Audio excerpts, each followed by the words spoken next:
उमर माशाल्लाह मैं ना अज तेनों एक मेरे दोस्त सन अल्लाह पाक उन्होंने जन्नतुल फरदौस आला मुकाम दे फौत हो चुके हैं। टैक्सी ड्राइवर सन, सलीम साहब उन्हों का नाम सी। बड़े ही प्यार वाले सन, बड़े ही प्यार वाले सन, मुहब्बत वाले। मैं उन्होंने एक वाक़या सुनाना छोटा जिन्ना तेन। अल्लाह पाक ने आका करीम सल्लल्लाहु अलैहि वसल्लम की बारगाह से हाज़री वास्ते बुला लिया। तो मैं ना उन्होंने कहा कि वाइफ सन नाल कि सलीम साहब सुबह ज़ियारतों वास्ते निकलना है फजर दे टाइम। उन्होंने कहा ठीक है, मेरा उन्होंने टाइम अक्सर मैं उन्होंने ही ज़ियारत करना सी। तो बड़िया प्यारियां ज़ियारत और नात खान भी सन, बड़े नाल ज़ियारत करवाते सी, नाल नात सुनाते सी, बड़े मुहब्बत वाले। तो सुबह का टाइम हो गया फजर तो बाद का, तो ज़ियारत करवानियां। हुण की होया कि कदी नहीं असरा होया, कदी भी असरा नहीं होया कि फजर दे टाइम मदीना पाक होवे ते जाग ही ना आवे। मियाँ बीवी असी फजर दे टाइम उठ ही नहीं सके। वो बेचारा फोन करता रहा, हुण फोन कर करके वो थक गया, तो असी उठ ही नहीं सके। नमाज कज़ा पढ़ी।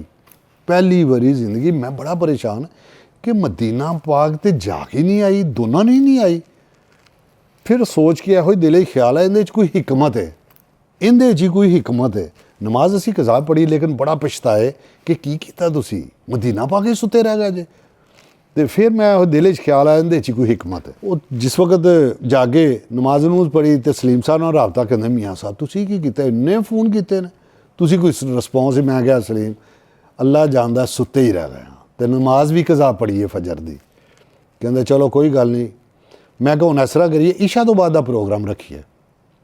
कहते ठीक है ईशा तो बाद का ना प्रोग्राम रखांगे। ईशा तो बाद का ज़ियारतों का प्रोग्राम रख लिया।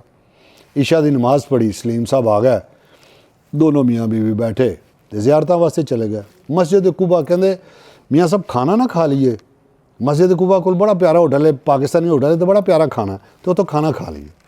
तो मैं ठीक है, असी तो खाना खादा। खाना खा के तो पिछे कहता एक ज़ियारत है, तो देख लवां जी अगर खुली होए, कोई अरबी मिल जाए, मेरा दोस्त है।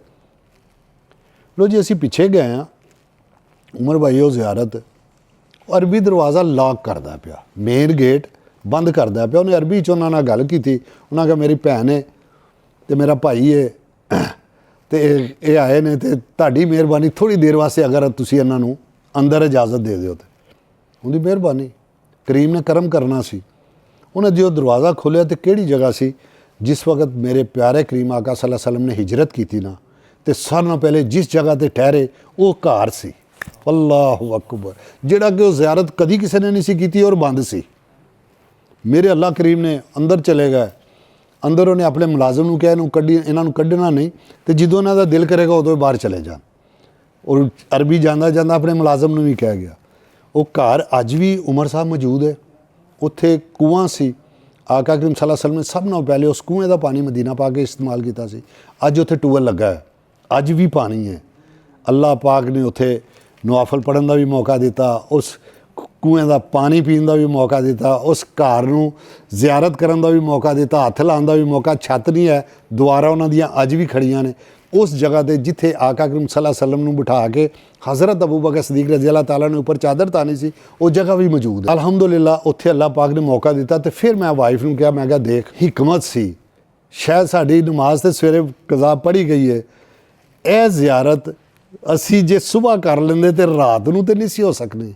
अल्लाह पाक ने सानू इस ज़ियारत वास्ते रात का सुबह सवाई रखा, तो रात में सानू ज़ियारत कराई। तो क्या बात है, सुभान अल्लाह। अल्लाह पाक का बड़ा ही करम। अल्लाह पाक सब ते करम करे, ते रहमत करे। अल्लाह पाक तेनू भी जल्द तो जल्द, तेरी फैमिली नू अल्लाह पाक तेनू जल्द तो जल्द अपने और अपने प्यारे महबूब दी दर दी हाज़री नसीब फरमाए। अल्लाह पाक दे घर च कोई नहीं कमी, अल्लाह दी कसम पैसे दे मामलात नहीं जेगे, कोई कमी नहीं उहदे कोल। वो जदों चाहे जिन्हों चाहे बुला लवे। वो मालक है, करीम है, रब भी करीम है और आका भी करीम है, दोनों करीम ने। तो साड़ियाँ तो मौजा लगियां ने, तो अल्लाह पाक यह मौजा सब दियाँ लाए। अल्लाह पाक सब नूं अपनी हिफ्ज़ो मान च रखे। बड़ी मेहरबानी उमर साहब, अस्सलाम वालेकुम। बहुत मेहरबानी।